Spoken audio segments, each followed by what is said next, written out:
second UFC bout coming up. I'll be versing Ivan Erslan on UFC 315. This guy's heavy-handed. He's got some heavy hands. 14 wins, 10 coming with first round knockout. A lot of people are going to be picking this guy to beat me, so that's like adding way more fuel to the fire. Like when I get pissed off, man, I'm like a force to be reckoned with. Yeah, I believe in myself that I'm just going to make this hard fight look easier than it is. We are here with City Kickboxing's latest addition to the UFC roster. He's coming off a successful showing at the Contender Series and following that up with a successful UFC debut, Navajo Stirling. How are you, champ? Good, bro. Just back in training, back in the mix of things, and yeah, just going hard as like I always do. Tell us what the last few months have been like. You were a boy with a dream that you chased one day after the other, slowly started to tick things off. Contender Series done, a successful debut done. I mean, these things were just a dream a little while ago, and now, you know, you're waking up, living, breathing, walking it. What's that feeling, you know, like, your dream becoming a reality? Yep, since being in the UFC the past few months, for me, not a lot has changed other than me finally being in where I'm meant to be to kind of showcase what I want, and it's like starting all over again for me. Like the mission to get to the UFC was like the first phase in a sense, but now I'm in that second phase and I'm just starting all over again, starting at the bottom of the heap and working myself up to gain that reputation, to gain you know, more fights, and yeah, just like show everyone who I am. And it's just like that second part of the journey. It's coming along. As far as just my life, though, it's pretty much been the same. Like back in the gym, just everyone treats me as normal as I was before the UFC, and now coming into the UFC. So you're like just treating it as if you're like a nobody, like you don't even have the hype. Like you still have to work your hardest every single training session, every single day. Yeah, for me it's like, I feel like a lot of people in New Zealand know I've done so much to get here, but at the same time I feel like I haven't done anything. I've still got like so much to prove, and I just keep that drive within me, so that when I'm looking for the big time moments, and just pretty much I'm starting right at the bottom and ready to work my way back up to the top. Who do you, or what do you attribute that type of mentality from or to? Because, you know, someone of your age going through this experience, there's a lot of, you know, things happening, you know, big eye moments, people treating you differently. So it takes a bit of work for you to be able to stay level-headed and not get carried away or caught up in the hype.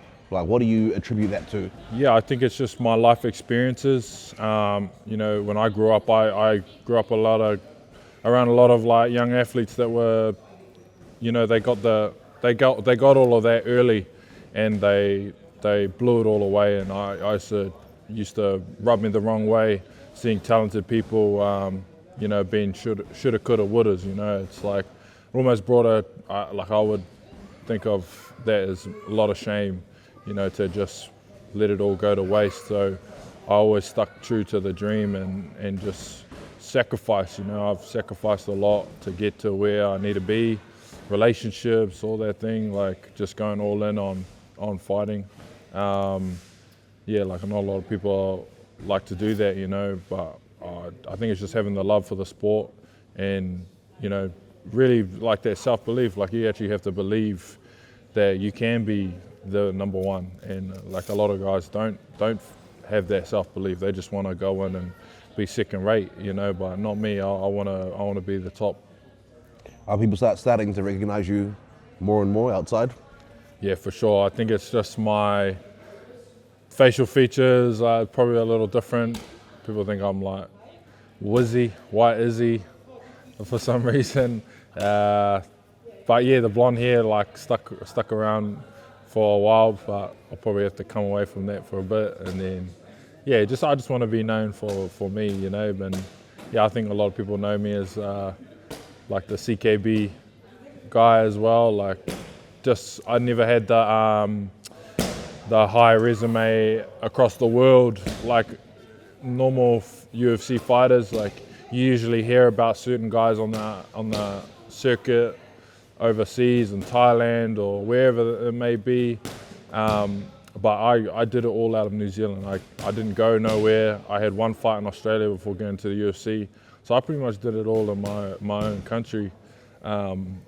So what people like have a gauge on me, they don't really actually know anything about me, and which is fair enough. So it's just I've kind of just been brewing here in New Zealand. You're a few months removed from your UFC debut. When you look back on it, how do you assess your performance? I would say I got the job done. I got the job done. Yeah, I was probably happy that I stayed disciplined to get the win, and that I didn't need to necessarily give anything away, but I got to experience just all aspects of an MMA fight.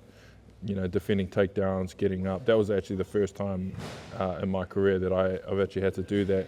So it was nice to just get the experience, because I didn't really have an amateur background, and I just jumped straight into the big leagues. So yeah, I'm kind of learning on the job, and I felt like I was able to kind of find small areas in my game and just come back to the gym and work on it. So in the long run, like for my development, it was like a really, really good fight. Looking past, like, obviously people want big highlight reel finish, but yeah, those fights will come in due time, and yeah, it'll come, the big bangers. My second UFC bout coming up, I'll be versing Ivan Erslan on UFC 315. From what I've seen from him, man, this guy's heavy-handed. He's got some heavy hands. I think he's 14 wins, 10 coming with first-round knockout. So this guy is explosive, man, and although he had a split decision loss against Ion Kutalaba, he still looked really, really good in that fight. He did not look shy of debut, and although he didn't come off the contender series like me, so he's an experienced veteran on the KSW fight circuit.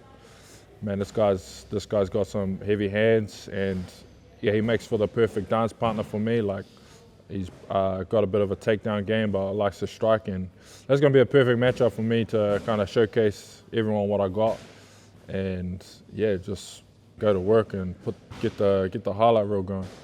Is this the UFC experience that you want? Like, you get a lot of people that come in with hype or with a lot of eyes on them, but then sometimes they might not be matched up with guys of the same experience that you're getting matched up with. Like, for example, that's your second UFC fight.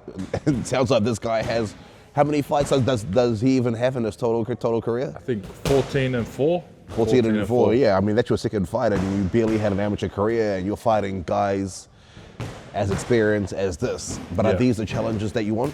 Yeah, no, these are the challenges I want. I don't want to, when I come into the UFC, I want to be ready to fight anyone at any time.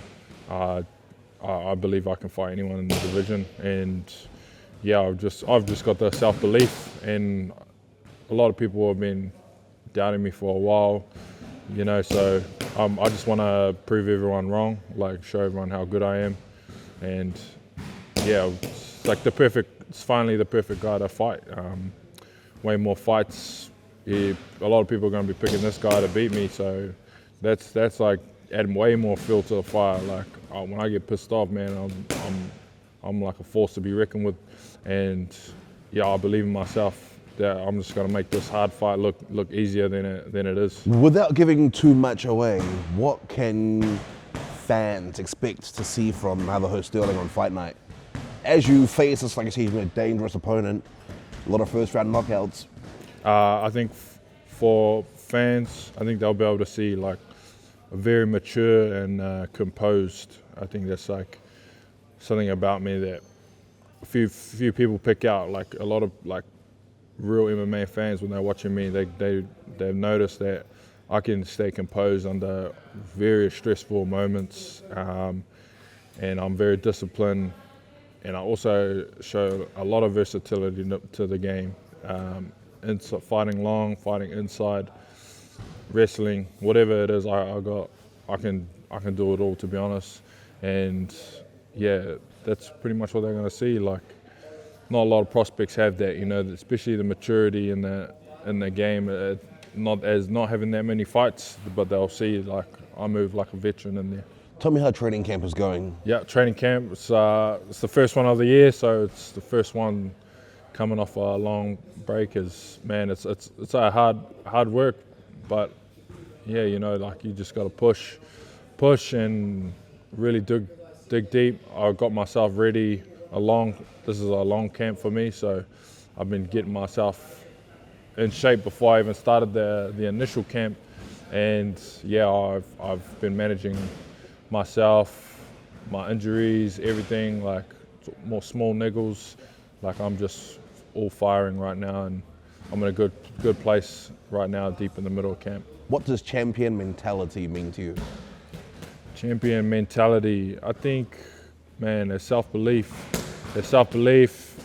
sacrifice, that day in, day out drive, and yeah, man, I just working hard, old-fashioned working hard, man, can't beat it.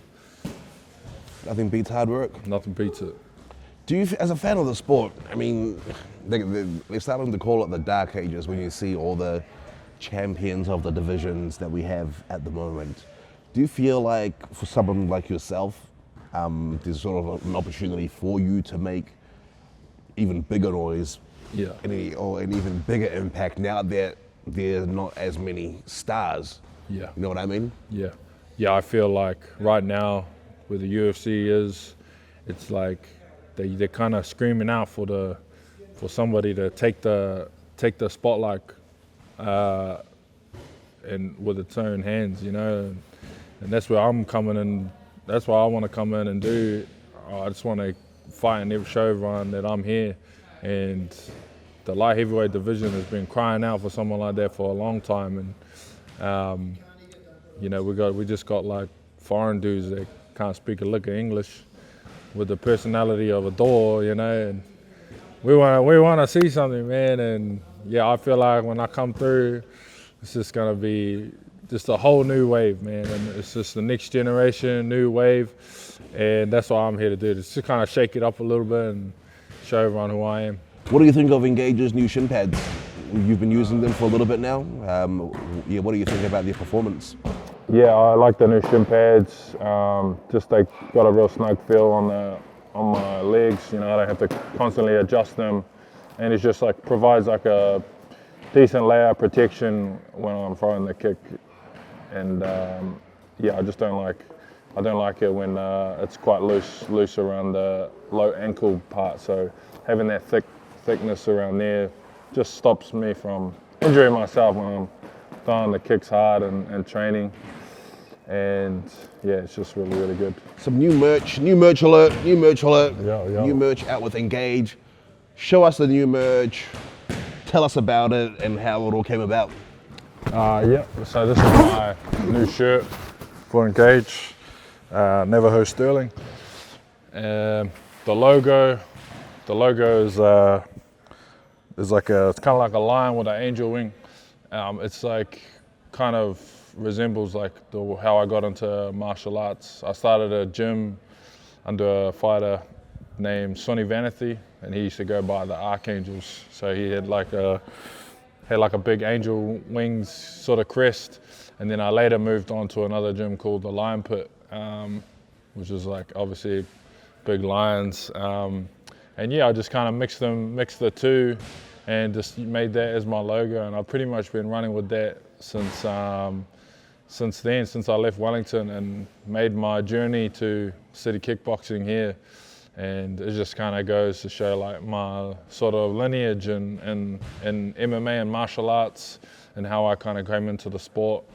And that's pretty much how we fully designed made like a 2.0 of the logo. Is there any significance of the photos at the back? Yeah, the photos on the back, it's just me. Yeah, I think I was in Miami for that, and I was fully started wearing Engage around that time, and then it's just got my name and Hunter, it says on the back, which is actually my middle name, Hunter.